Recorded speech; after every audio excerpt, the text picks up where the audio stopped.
Welcome inside a brand new season of SJHL Insider. I'm your host of the show here today, Clark Munroe, co-director of media with the SJHL, of course, here at IKS Media. Really appreciate you joining us. For those who are maybe new to the SJHL broadcasting formats, you obviously might have seen already the SJHL weekly show on Monday with my co-host Jamie Neugebauer hosting that one with our good friend Ryan Flaherty, who we'll chat about in a second. Thursday's show is a little bit different. It's more of a podcast style. It's not live on the air, so we can get away with some more stuff. But basically what we do is we recap the early part of the week, but we also look ahead to the weekend. And we also, this year, with SJHL Insider, are going to be doing a series of interviews with SJHL alumni to talk about where they're at, how the SJHL prepared them for that next step, and a whole lot more. But that's going to be the difference this year. Historically, when we started SJHL Insider, it was about talking to broadcasters and getting some inside scoops on the teams as the season was going along.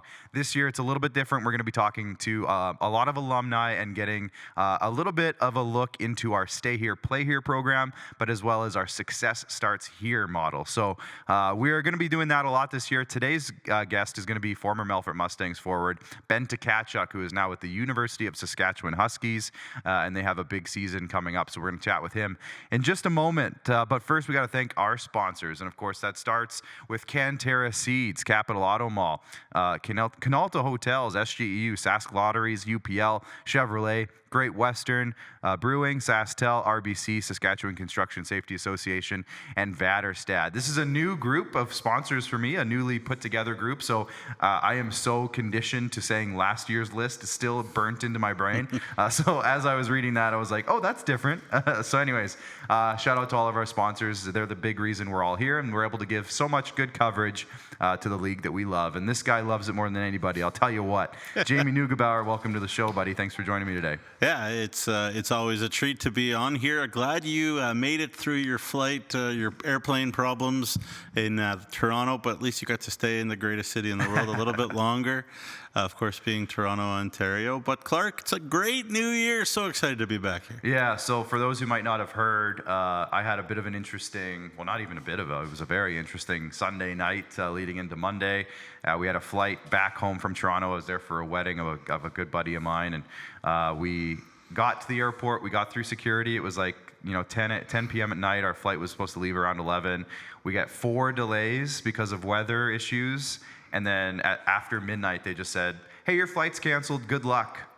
And we just had no information after that. They didn't give us hotels, nothing. So we had to get a hotel. We had to figure out when our next flight was going to be, which was at 9 a.m. in the morning. So barely had anything to do at the hotel. We just slept for a couple hours and went back. And then went to Edmonton. I was there the whole day, and then we finally got home on Monday evening. So thank you. I want to just give a big thank you to Ryan Flaherty for, checking his phone in the morning because he got a phone call, I think, real early in the morning and said, yep, and he hopped in his car, drove, I think, from Saskatoon down here to do the show with you. So huge shout out to Ryan Flaherty. He did a great job. You did a great job. Thank you. I was able to watch the show from the airport. Thank you, Bryce. So anyways, yeah, great show. Thanks to everybody in the back for hopping in and getting that all done. Especially Connor Ramsey. Yeah. Terrific. Yeah. But also especially Bryce. Bryce. Thanks, Bryce. But you know what we do, Nugsy? This is, for those who might not be familiar, we got a new batch of parents watching this year. We got some fans maybe who haven't watched this before. We have a little thing that we like to kick off this show with called the hat trick. Oh, Bryce wasn't ready for it. I thought he was going to hit it right away. That's pretty good. There we go, the hat trick. So anyways, the hat trick is 3 topics that we want to talk about on a Thursday, Nugsy. So we're going to start with something I'm going to call for this. We're only ever going to do it once. This is the only time we're going to do it this season. It's called Instagram versus real life, aka expectations versus reality. So what we're going to do is just kind of have a quick little chat about the league, because we had some pretty strong thoughts in the preseason show, the season preview show, and we're now 1 to 3 games in for everybody. Obviously, a way too small a sample size to give a firm, this team's great, this team's not, or whatever. But I think we have a good idea of who is who at this point, or at least a better idea. So let's go with, let's start. You want to go by division maybe to start? We'll let's bring the division standings up. and we can just kind of look at kind of who's where at the moment. Let's start with the Bungee division. Weyburn, I think one thing we said about Weyburn, we just weren't quite sure with them. They've got off to a really solid start. We can start there. Yeah. Callis Pierce, as we advertised, he is as advertised.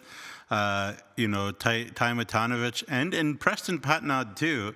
Both of them have been good in net.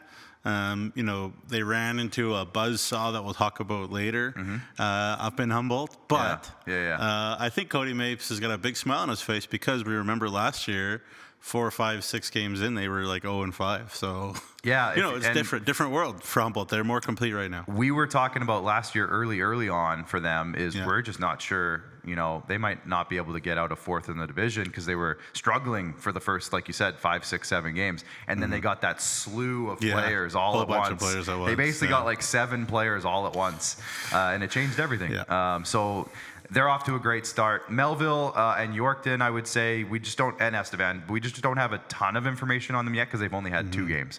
But I think generally you can see some playing styles, and they pretty much agree with what we talked about in the preseason show in terms of how these teams kind of play right now, at least from what the early on portion of the season. Yeah, I mean, I think, every year it seems like with Doug Johnson and the Millville Millionaires, the Mills players seem to buy in to his style faster than any team in the league. Yeah. And I don't know what he does in training camp or how he does it, but from preseason games, I remember calling a Notre Dame Melville preseason game, the first game of the year. Yeah. And preseason game, and I was like, these guys are doing Doug's system already, and they don't know Doug really, but they've been doing it already. Yeah. So hey, kudos to those players, kudos to Doug. In Melville, you asked me to pick a division winner. I just love the way that Doug has his team playing always.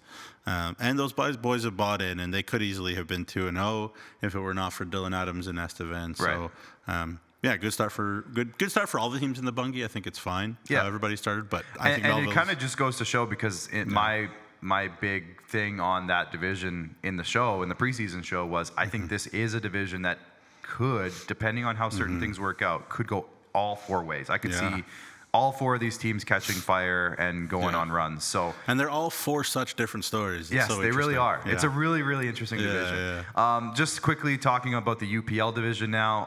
Flin Flon got off to a real hot start, 14 goals in 2 games. Now, it was against La Ronge, who we kind of...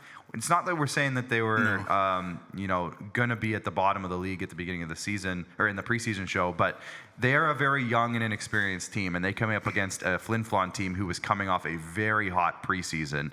So I think it was just wrong place, wrong time, kind of. Yeah. But Flin Flon off to a hot start. La Ronge still looking for their first win. We can start with those 2 teams. I guess early thoughts on those 2 teams. Yeah, I said it on the show. I give La Ronge a big-time gimme.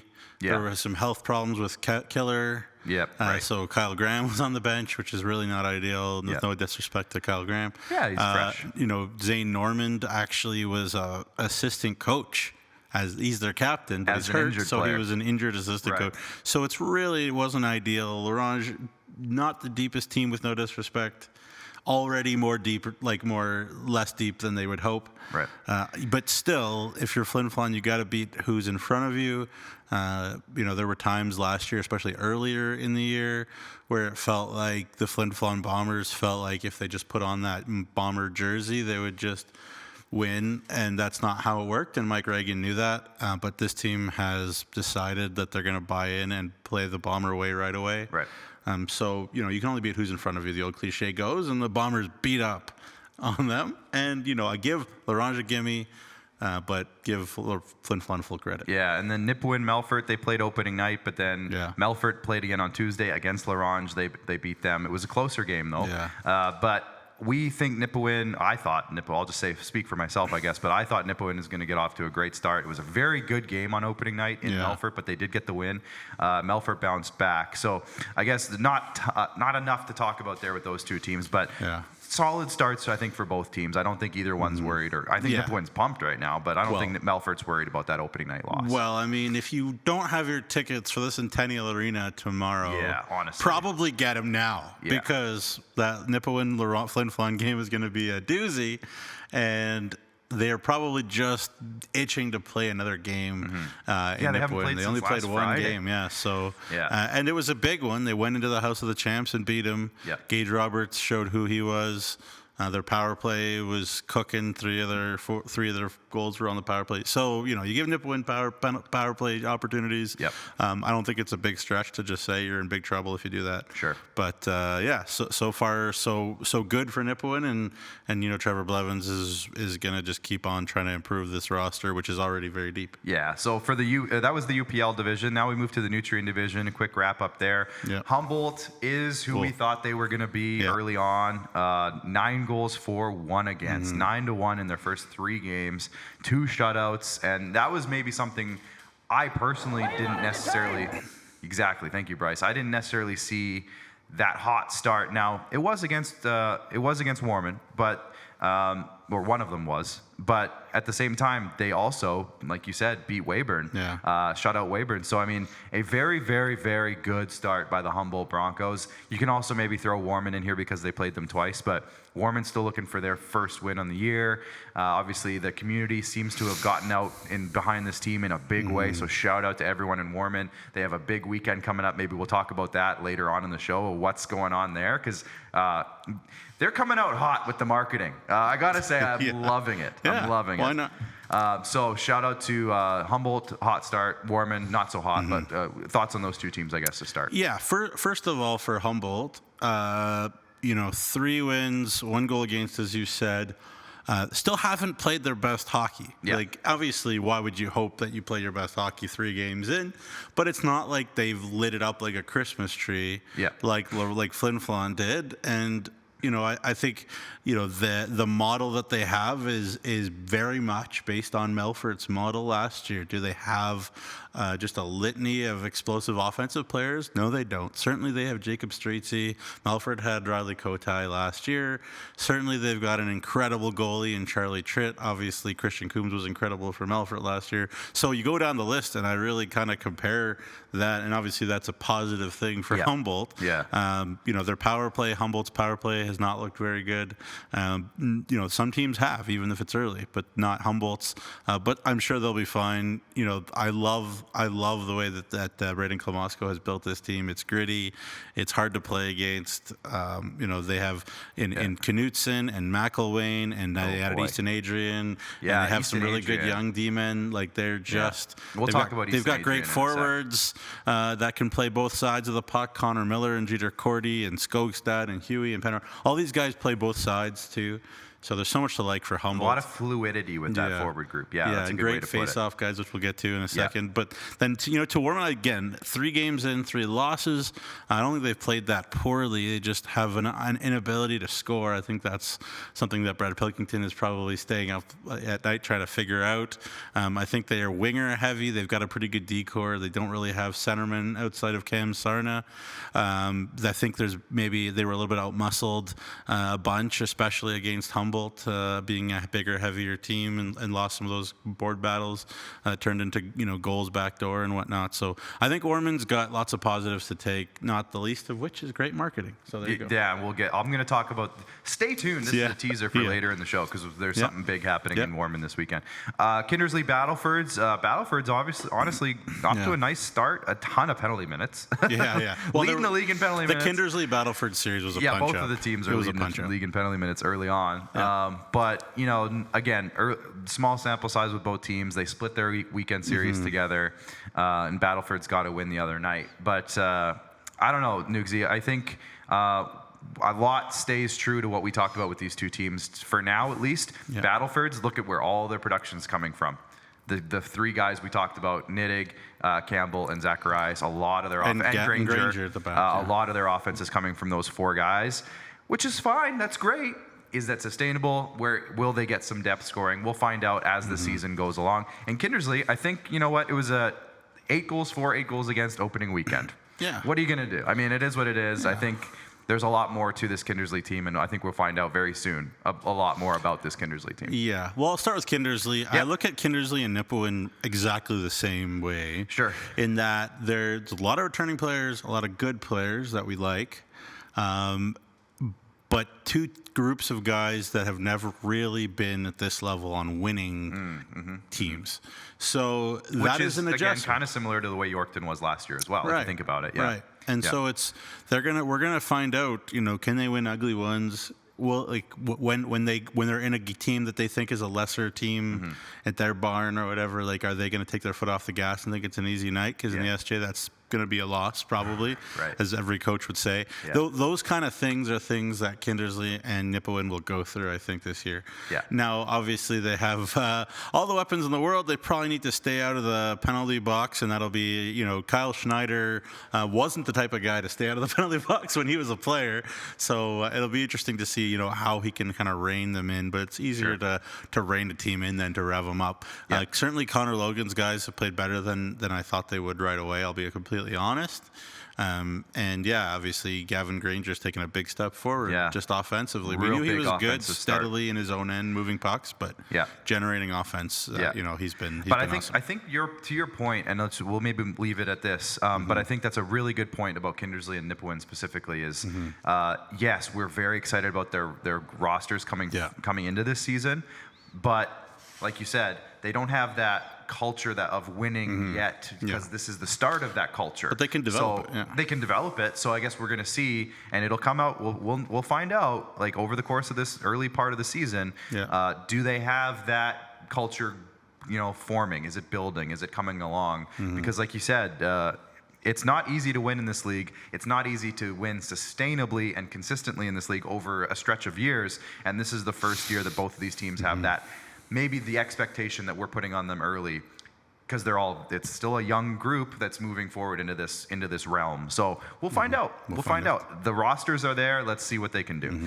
So topic number 2, there has been a few, and you talked about a couple of these on Monday's show with Ryan Flaherty, but there has been a couple of roster moves. There's been 4 ones that we're going to talk about today. One that just happened before we went on the air here today. Let's start with that one. Sure. The Warman Wolverines getting a goalie from the WHL. So what can you tell me about Tay Timmerman? Well, somebody messaged me when they saw the trade, and they said, well, can he score a few goals? Because Warman needs to score goals. But obviously it's a joke. Tate Timmerman, look, okay, a lot of people have been messaging me, oh, Warman's your team still, that down deep, blah, blah, blah. That's fine. Like, you can, obviously I love a bunch of those boys and blah, blah, blah. That's fine. I honestly believe Tate Timmerman is going to be the most talented and highest ceiling goaltender in the SJHL, with no disrespect to Charlie Tritt, who's of course off to an incredible start for Humboldt, which we didn't mention his name, I guess, in that first segment by accident, of course. But Tate Timmerman, NJHL MVP as an 07 goaltender last year, not just goalie, MVP. He was 12-3-1 in the playoffs, a .937 save percentage, a .168 goals against in the playoffs for a Northern Manitoba team that wasn't supposed to win the MJ last year. And they went to the Centennial Cup, and he played there as well. You know what? He's essentially going to be the Saskatoon Blades' third-string goalie. They'll call him up when they need him. I think that's okay, because Griffin Wright is in Mormon too, and he's very good. So Tate Timmerman is elite. And, if he's not in the running for Canada West goaltender, I think that would be absolutely insane, because he is off the charts talented. And anybody who saw him for Northern Manitoba or anywhere really knows how good he is. So it's a big coup. I don't think Warman necessarily needed a goalie, because Griffin Wright looked like he was awesome too. But if you can bring in a piece like that, you do. Griffin Wright, they had Eric Kale there as well, who has had a few jerseys on in the last few years, but he's got some experience. And Warman's AP'd Luke Brunin too. So they got some goalies there in Warman. So it's going to be it'll be an interesting thing to watch. But Tate Timmerman, a big-time goalie to Warman. He's worth the price of admission. We'll see how that goes, at least over the next stretch of weeks, like you said, because there might be some up and down with him. So we'll see. This one's an interesting one. The Melville Millionaires. Obviously, we came into this year not exactly knowing what the status of Jaden Iogan was going to be, one of their stars from the last couple of seasons. He has been moved to the AJHL, and who's coming back in that trade from Bonnyville? So it's Braden Gourley, and it's a name that people who are pretty rabid junior A hockey fans, or just hockey fans, I guess, should know a little bit, just because his brother Jared was in the AHL, the East Coast League, was the RBC Cup with Brooks, World Junior Challenge, blah, blah, blah. His brother Connor's at Robert Morris, D1 as well, but Braden Gorley was on a very good record there. Yeah, and he was on a very good Calgary Buffaloes AAA team with Cale Svensson, who was the goalie, who's, of course, a goalie in Melville. So a little connection there. Braden has played in Bonnyville and Blackfalds and Olds and Okotoks as well. But a guy in Jamie Neugebauer that probably was never going to play for Melville again anyways.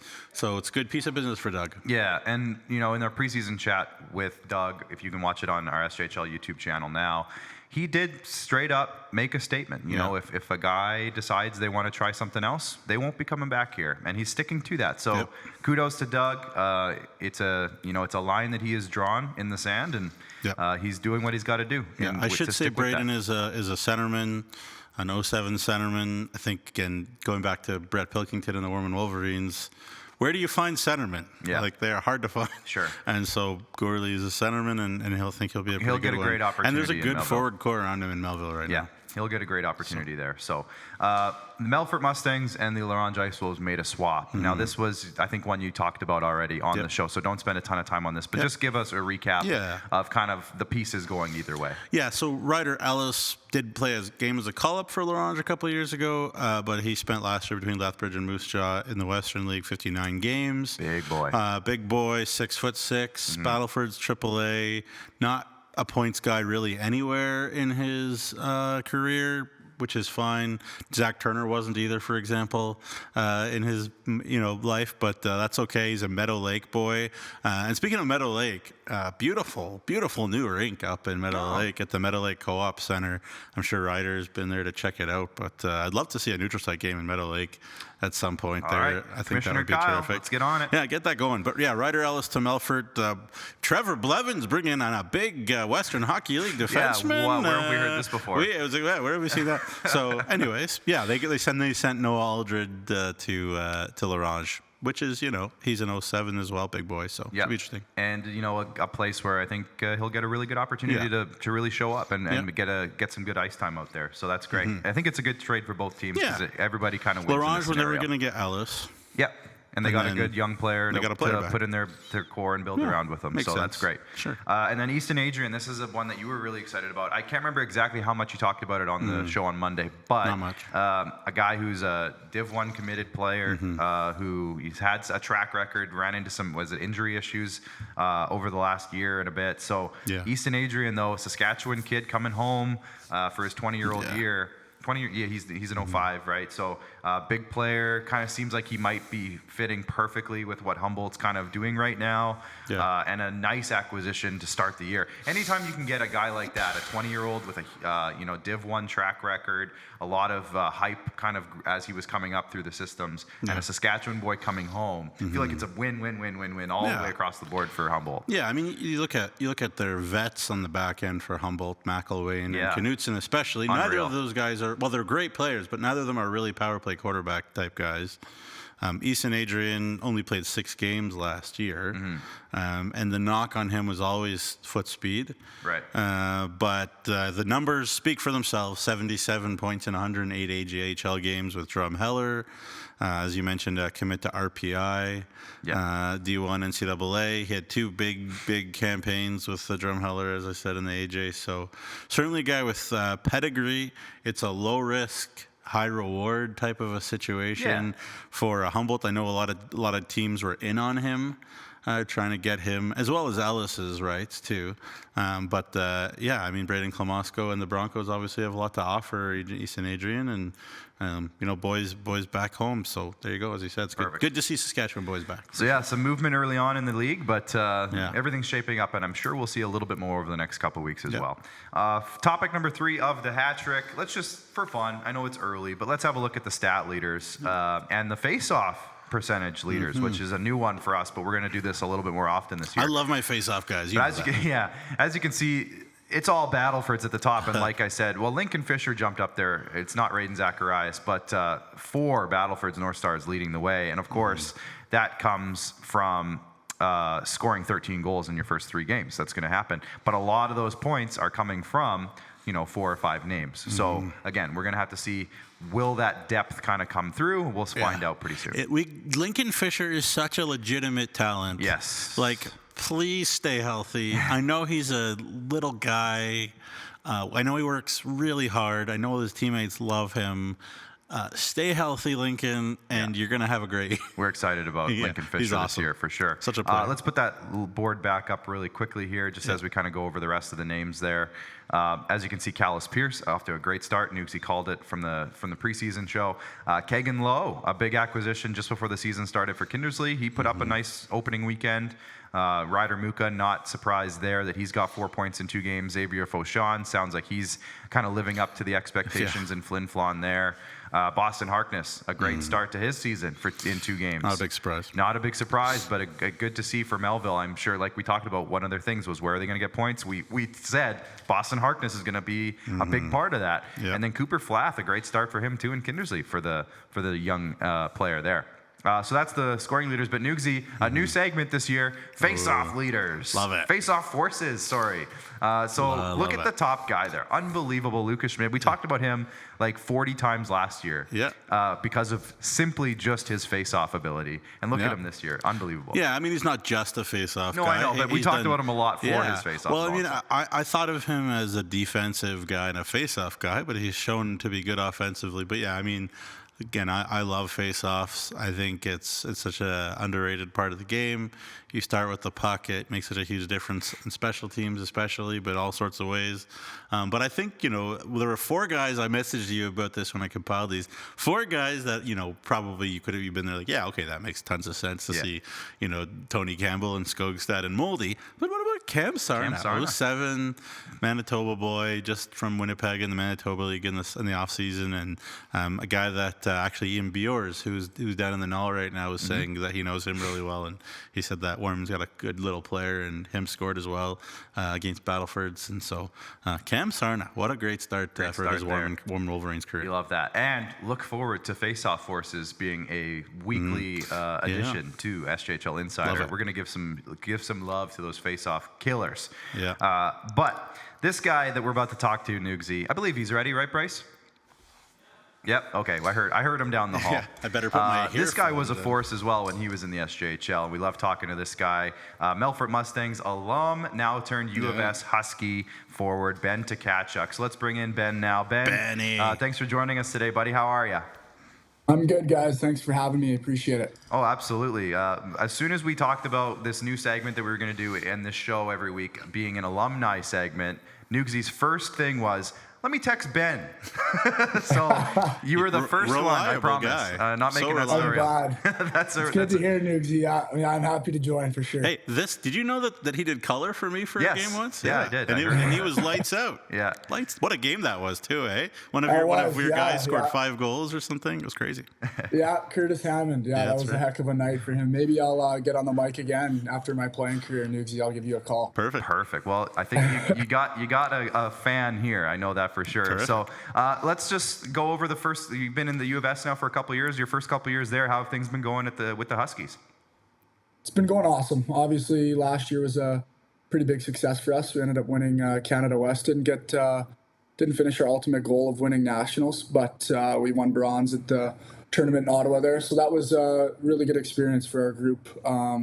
Obviously, winning Canada West was awesome with the group of guys that we had. We had a really tight-knit group, and this year, coming into camp, the goal is just to finish the mission and elevate our game and get that gold medal at nationals. So that's kind of been our focus so far in these past month and a half, and just striving towards that each and every day. Love that. So one of the things we're doing here with the SJHL, Ben, I think it was kind of since you've graduated, we've started this thing. It's kind of our new hashtag. It's our Stay Here, Play Here hashtag.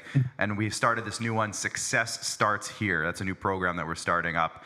So a couple of points with that, but we'll start with your family roots being in Gronlid, Saskatchewan, but you grew up in Alberta. So what was it? What did it mean for you to be able to come back home, basically down the road from where everything started with your family, and you got to play 4 seasons basically right there with your family roots right next door? What did that mean for you? It was super special. I mean, like you mentioned, it wasn't just special for me, but for my dad wearing the Mustang jersey as a 20-year-old. He was obviously super proud and happy that I chose to come to Melfort. And then for myself, it was honestly, looking back, when I graduated 3 years ago from the program, it's probably one of the best decisions I made in my entire life coming to Melfort. It was a super special group that we had every single year. Blevs did so much for me in my hockey career and just growing as a player, but as a person as well. Taught me a lot of things. It was such a blessing for me, and I'm just so grateful that I was able to play for Melfort for 4 years. And obviously we didn't get championship in my 4 years there, but I met brothers for life. And yeah, like I said, just so grateful for my time there. Of course, reunited there with Justin Ball for the last little bit there in Melfort too, in U of S too. So that's really cool. You mentioned him there briefly, and it was just Coaches Week, I think. So let's give him some more credit, as if he needs more credit. But Trevor Blevins, the reigning CJHL Coach of the Year, certainly well deserved. When people ask you, Benny, what kind of coach is he? What makes him so special as a coach? What do you say? Yeah, I don't want to make his head too much bigger than it already is, but no, he's awesome. He's like I mentioned, he's did so much for my career. Coming in, I was kind of skeptical. I think of like a little kid from Sherwood Park, Alberta. I didn't really have much of a playing career before that. Like, wasn't really that big of a talent, but he gave me a chance and an opportunity, and he rode with me all the way, all 4 years. I got to know him really well, his family. Just an awesome guy, like a great person. We're texting the other day, so I'm still in touch with him every couple of months. And they're still always checking in, and I get to go to see him when I go to Melfort. So he did so much for me in my career. I'm just super grateful for him and everything he did for me. Hey, plenty of SJHLers out of those Sherwood Park Kings over the last while. So shout out to the Sherwood Kings. I got to ask you, obviously, very recently, I guess it was a year ago now. It seems like it's recently, but you kind of had maybe a bit of a near-death experience. I don't know how many people are in the SJ community were aware, but maybe talk about, maybe as much as you're willing to, what happened there and kind of what, how you've kind of emerged from that. Yeah, for sure. So June of, I think it would have been 2024, it would have been, after my first year here at the U of S, I was in a car accident. I was hit by a drunk driver going home back to Sherwood Park from Saskatoon. I was very lucky to survive. Ended up walking away with broken ankle, like stitches and striations, a couple issues with my knee. But looking at the car and everything that came with that, was just super blessed. Just to be alive. My family was just like super grateful that I was able to make it through that. But looking back at it, I'm super grateful that it happened, obviously, but it's made me a different person. I feel like I've became more resilient, more determined, able to deal with stress. But at the same time, it was horrific, and I'm just happy to be here. So yeah, that's kind of what happened. The support of my teammates, my coaches here at U of S, Ryan Belansky, all the support staff, the athletic director, Shannon Chin here. It's just been super helpful with my position moving forward here, and just always checking in, making sure I'm okay mentally, physically, and everything. So yeah, it was obviously a tough situation to deal with, but happy I'm here now. Oh, well, we can echo that everybody involved with the SJHL is also happy for you and glad that you've come through the other side stronger. So that's great news, Ben.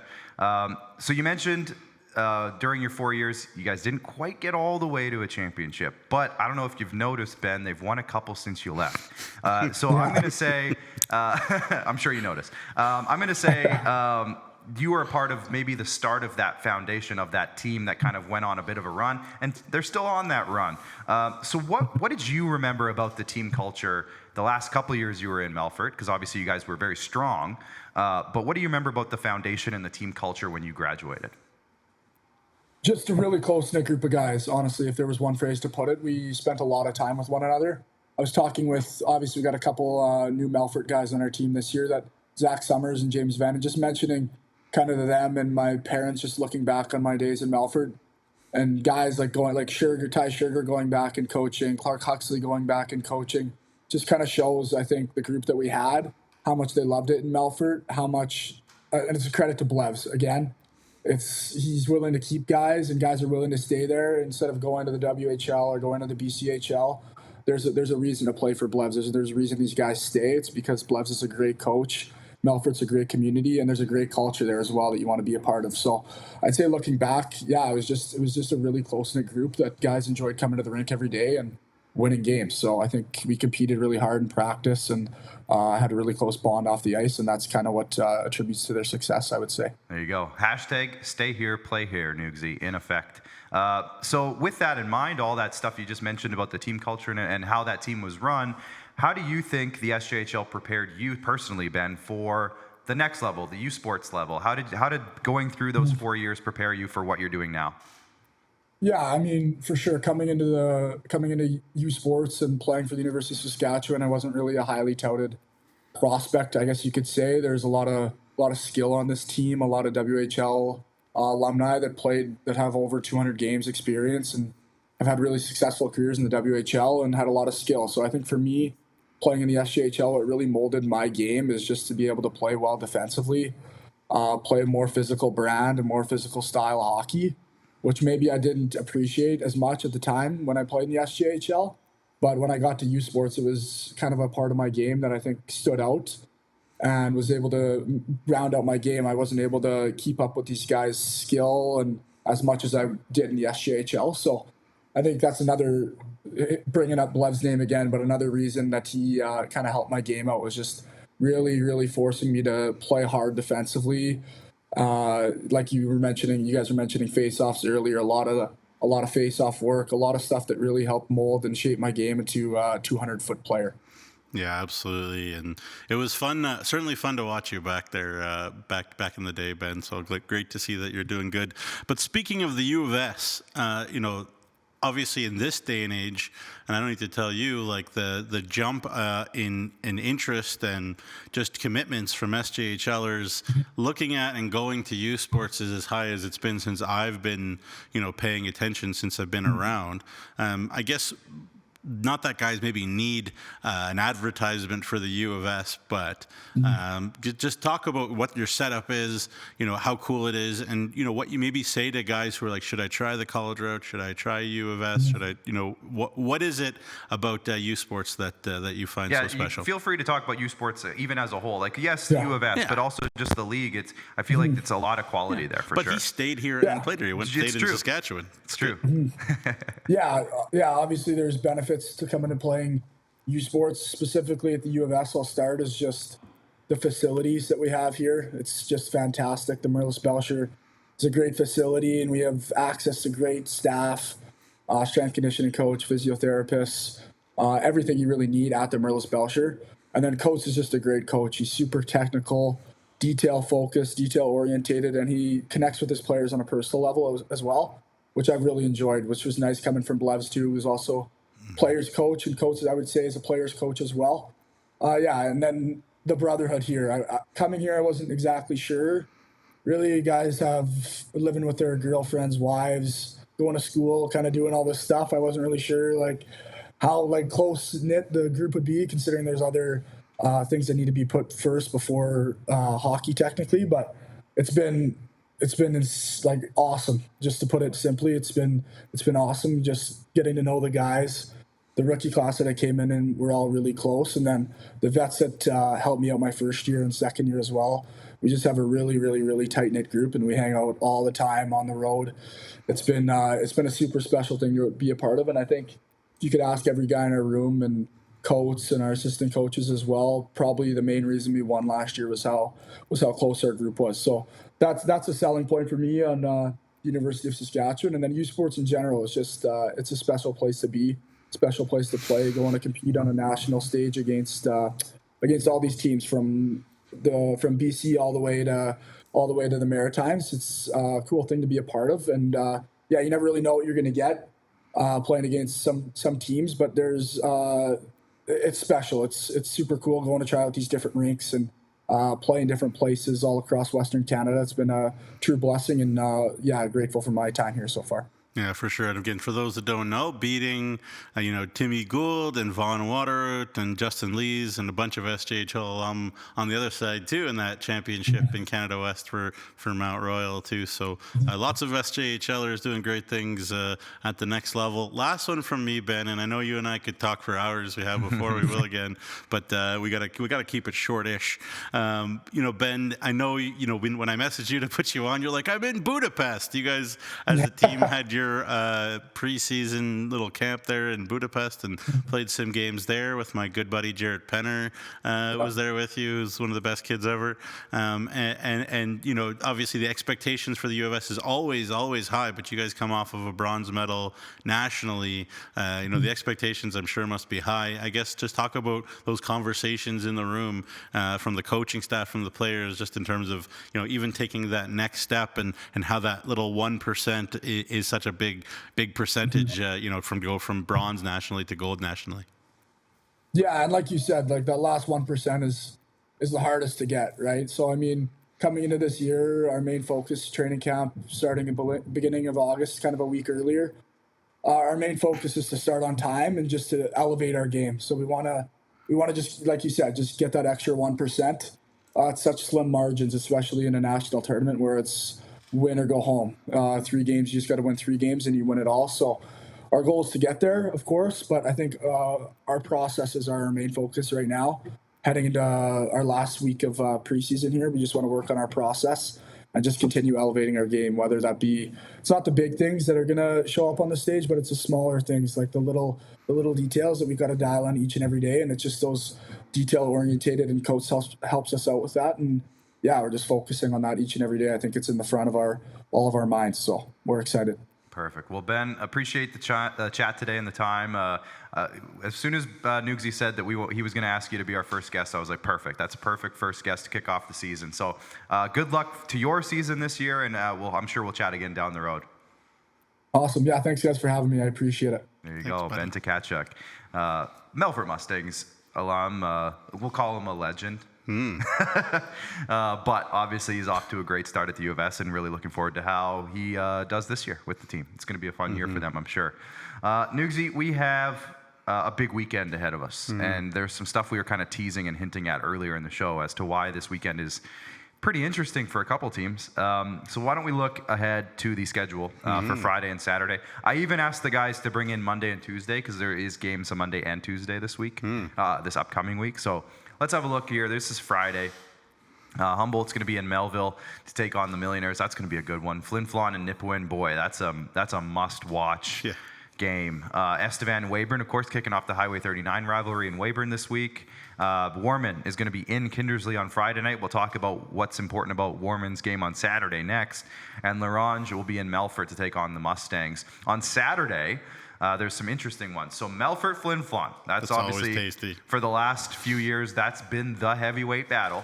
So that's an early season big game right there. Weyburn, the Highway 39 rivalry switches venues. So that's going to be in Estevan on Saturday night. Melville Humboldt switches venues in a home-and-home series. Nipawin Larange are going to take each other on, and that'll be a fun game up at the JRMCC. And then it's guaranteed win night in Warman, taking on the Kindersley Clippers. That's what I've been teasing all day. If you checked out their Twitter account today, they have guaranteed a win on Saturday night. And I think that usually when you do a guaranteed win night, if they lose, everybody in attendance gets a free ticket to another game. Right. So you better be at that game. Smart marketing. It's fantastic. I love a guaranteed win night. I think it's a win-win for everybody. So yeah, it's going to be a great time. Make sure you get out to that game. It should be very fun. Monday, there is one game on Monday. Humboldt plays Kindersley. Going to be a good one. It's going to be a real good one in the Nutrien division there.